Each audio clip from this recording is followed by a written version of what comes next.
Selamat datang di channel BH Korslet. Jangan lupa subscribe agar channel ini bisa berkembang ke depannya. Dan jangan lupa tinggalkan jejak Anda di kolom komentar. Terima kasih guys. Bab 42.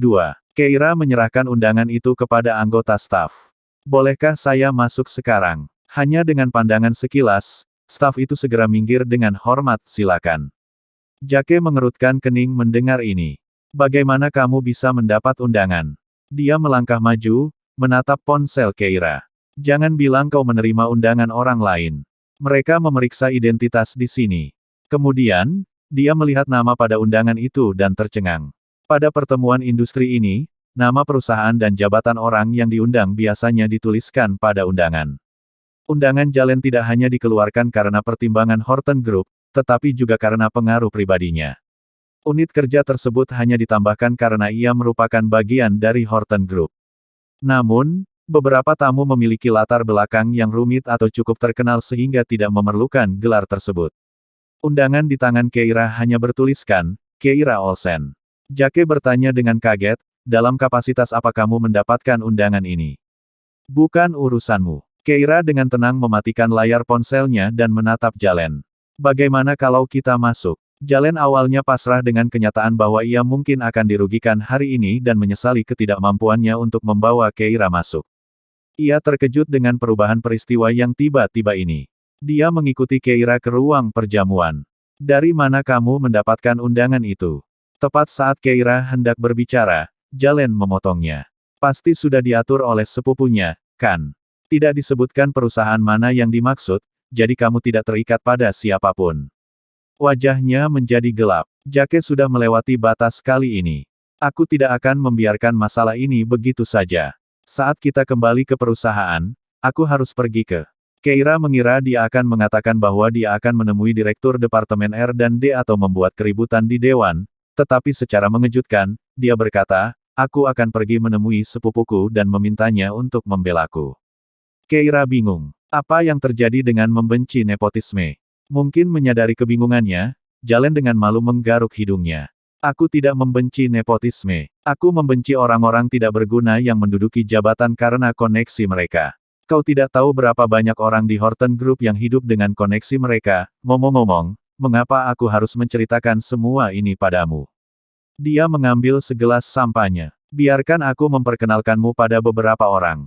Sebelum Keira sempat menolak, Jalen sudah memanggil, Tuan King.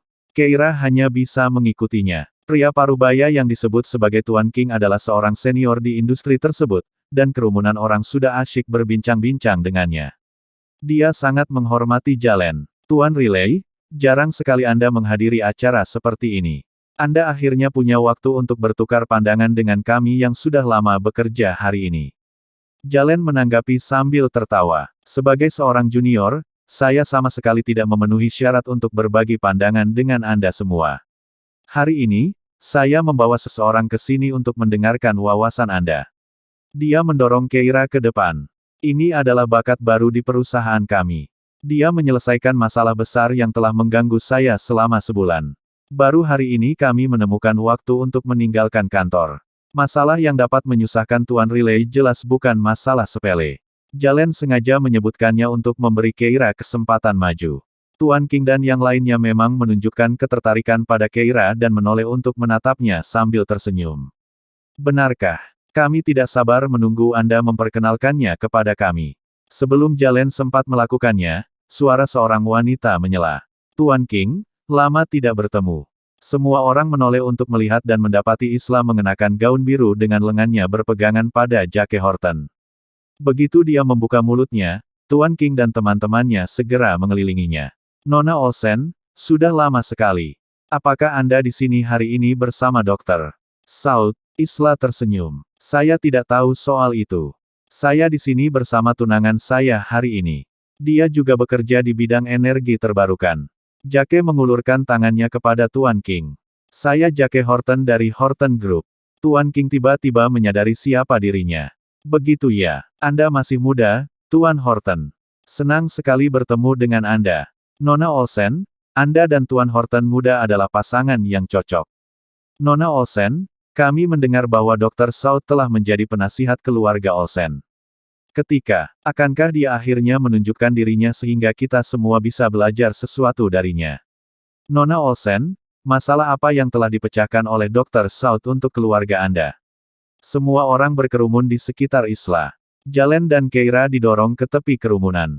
Mereka melakukannya dengan sengaja. Ekspresi Jalen semakin gelap, lalu dia berkata, tapi mereka semua tidak bisa dibandingkan dengan Dr. South. Samuel Morgan akan datang nanti. Kau bisa minum-minum dengannya. Keira tidak tahu harus berkata apa. Jalen melanjutkan, kamu tidak perlu merasa canggung. Cukup pertegas sedikit saja. Banyak orang ingin mengenal Samuel. Aku masih belum mengenalnya sampai sekarang. Keira mengernyitkan mulutnya. Aku bisa mengenalkannya padamu nanti. Namun, Jalen menepisnya begitu saja. Sebaiknya kau kenali dia dulu. Pada saat itu, keributan terjadi di pintu masuk. Keira menoleh dan melihat Samuel datang. Dia mengenakan setelan abu-abu muda dengan satu tangan di saku. Wajahnya tanpa ekspresi, tidak seperti dirinya yang biasanya banyak bicara di hadapannya. Melihatnya, orang banyak langsung menyerbu. Tuan Morgan, lama tak berjumpa. Proyek apa yang sedang Anda garap akhir-akhir ini? Ke arah mana? Isla dan Jake tidak langsung mengikuti mereka. Sebaliknya, mereka berjalan menuju Keira. Senyum muncul di wajah Isla. Keira, apakah kamu ingin aku memperkenalkanmu pada Tuan Morgan? Jake tampak muram. Mengingat dia bisa mendapatkan undangan, dia pasti punya banyak koneksi. Aku yakin dia sudah lama mengenal Tuan Morgan dan tidak butuh perkenalanmu. Isla berkata, benarkah? Tuan Morgan selalu tidak mudah didekati. Tidak semua orang bisa mendekatinya dan memulai percakapan dengannya. Aku berpikir, sudahlah, aku tidak akan mengajari nenekku cara menghisap telur. Mengabaikan komentar sarkastis mereka, Jalen mengambil segelas sampahnya dari samping dan menyerahkannya kepada Keira, sambil sedikit mendorongnya. Pergi dan bersulanglah untuk Tuan Morgan. Jake mencibir. Horton Group tidak akan menggunakan kecantikan untuk melayani orang lain. Yang lebih penting, apakah menurutmu Samuel Morgan adalah tipe yang cabul? Begitu banyak wanita cantik yang mencoba merayunya untuk mendapatkan informasi tentang Dr. South, tetapi dia tetap acuh tak acuh. Apakah kamu benar-benar berpikir kamu begitu cantik sehingga kamu bisa merayu siapapun? Isla menyenggolnya. Jake, ayo kita temui Tuan Morgan. Jake mengangguk, dan mereka berdua berjalan menuju Samuel Morgan, sementara Isla memanggil, Tuan Morgan. Samuel awalnya tidak melihat ke arah mereka, tetapi setelah mendengar namanya, dia melirik ke arah mereka.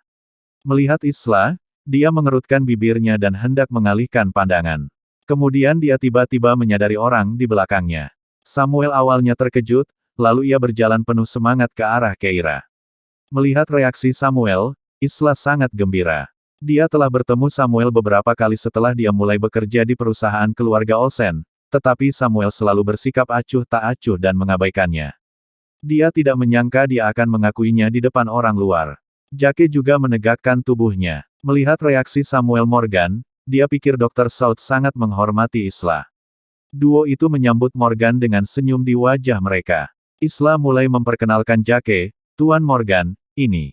Namun sebelum dia bisa menyelesaikan perkataannya, Samuel melaju melewati mereka, menuju ke arah orang di belakang mereka. Keduanya tercengang dan berbalik untuk menemukan Samuel berdiri di depan Keira. Apa yang kamu lakukan di sini? Bab 43. Semua orang tercengang. Pada pertemuan semacam ini, Samuel selalu bersikap acuh tak acuh. Kapan mereka pernah melihatnya begitu antusias? Dan cara dia berbicara padanya. Apa latar belakang wanita muda berusia 20-an ini? Isla mengepalkan tangannya, merasakan sensasi terbakar di wajahnya. Jake mengerutkan kening, tatapannya beralih antara Samuel dan Keira. Kalian berdua saling kenal. Samuel memandang Keira dan ragu untuk berbicara. Dia tidak tahu apakah bosnya ingin mengungkapkan identitasnya. Benar saja, detik berikutnya, Keira mengangkat sampahnya di tangannya ke Samuel dengan tatapan peringatan di matanya. Tuan Morgan, halo, saya terlalu muda untuk menanggung formalitas ini.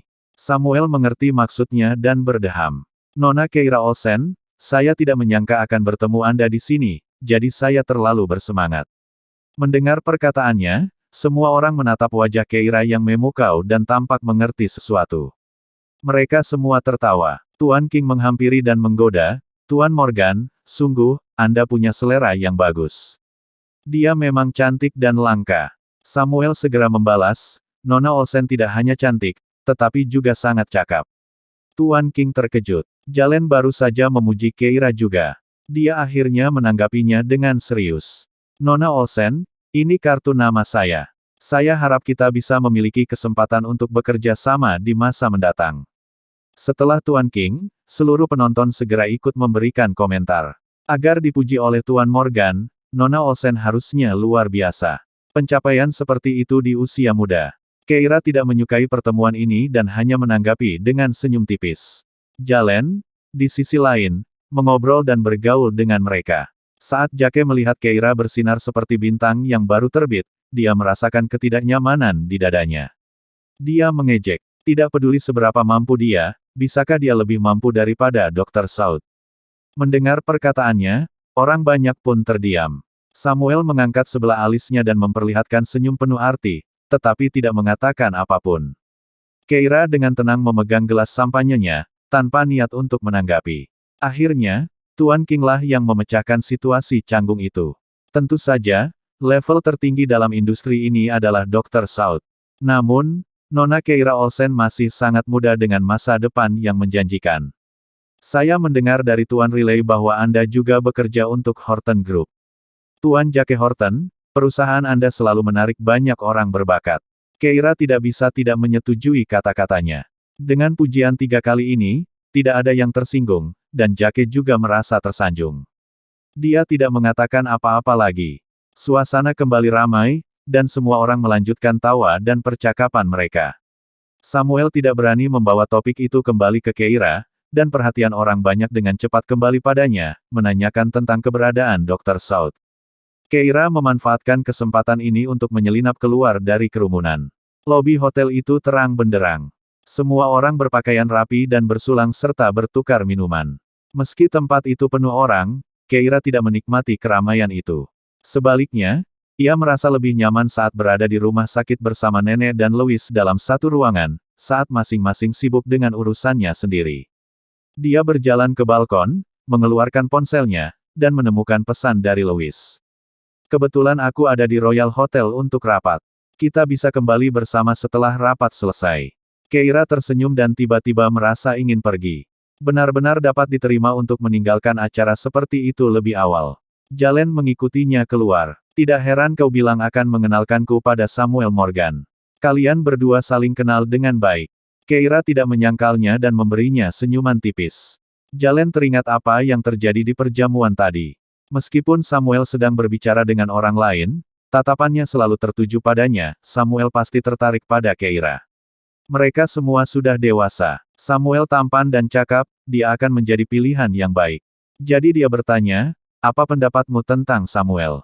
Keira mempertimbangkan pertanyaan itu dan menjawab, dia bisa diandalkan, pekerja keras, dan dapat dipercaya. Dia adalah bawahan yang sangat berguna. Kalau tidak, dia tidak akan mempercayakan kendali penuh perusahaan kepadanya. Mata Jalen berbinar. Jadi, maksudmu kau juga tertarik padanya? Jika Keira benar-benar bisa bersama Samuel, dia pasti akan memperkenalkannya kepada Dr. South. Keira tercengang. Baru pada saat itulah dia mengerti apa yang dimaksud Jalen, dan dia hendak tertawa dan menjawab ketika tiba-tiba terdengar batuk dari dekatnya. Mereka berdua menoleh dan melihat Louis berdiri di balkon ruang perjamuan berikutnya. Dia setengah kepala lebih tinggi dari Jalen. Saat ini, ekspresinya gelap, dan matanya yang hitam tampak dingin saat mereka saling menatap. Louis pun tidak menduga akan bertemu mereka secara kebetulan seperti itu. Saat dia berjalan lewat, dia tidak sengaja mendengar percakapan mereka. Beberapa pujian yang diberikan Keira untuk Samuel Morgan membuatnya merasa tidak nyaman. Dia menegur Jalen dengan kasar, Nona Olsen sudah menikah. Apa yang kau lakukan di sini? Tidak masuk akal. Jalen merasa agak dirugikan. Dia tidak tahu bahwa Keira sudah menikah. Mengapa sepupunya tiba-tiba marah padanya? Tapi, dia segera menatap Keira. Kau sudah menikah.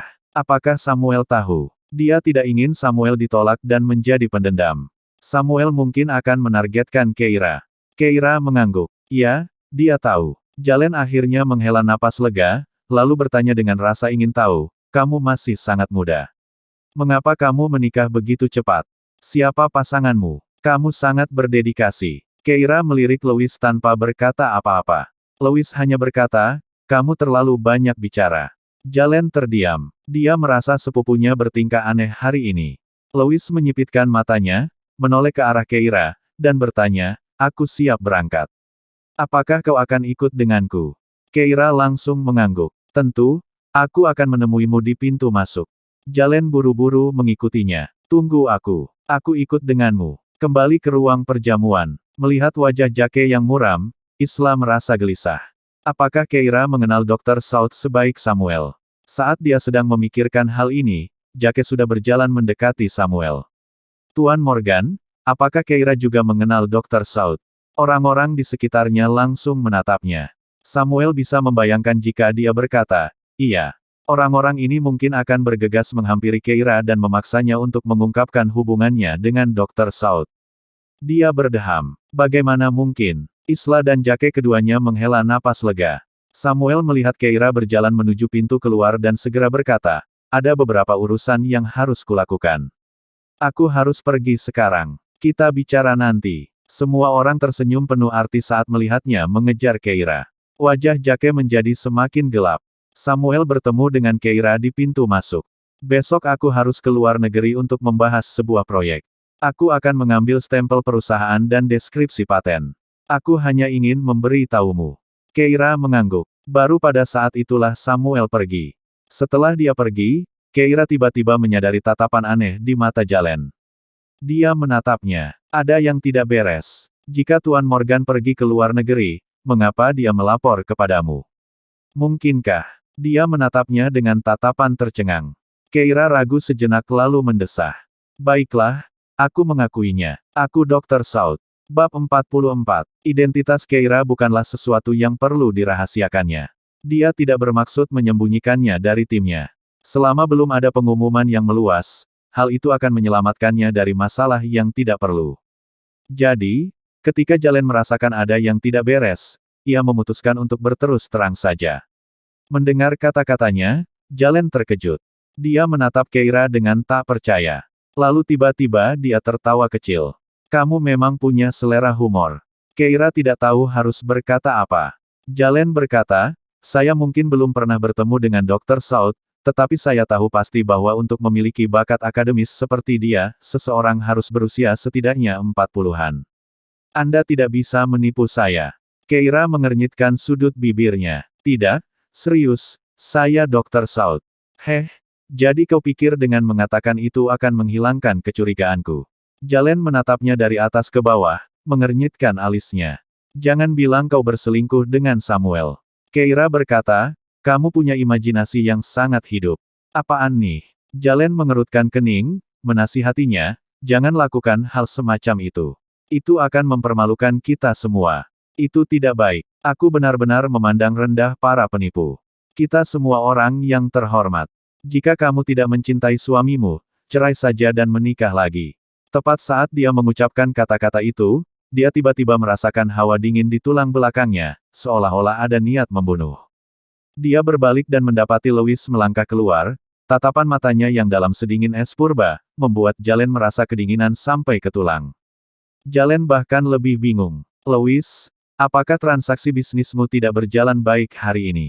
Louis mengalihkan pandangannya. Kamu terlalu banyak bicara. Jalen terdiam. Keira memperhatikan bahwa Jalen, sang pewaris yang tak kenal takut, paling takut pada sepupunya.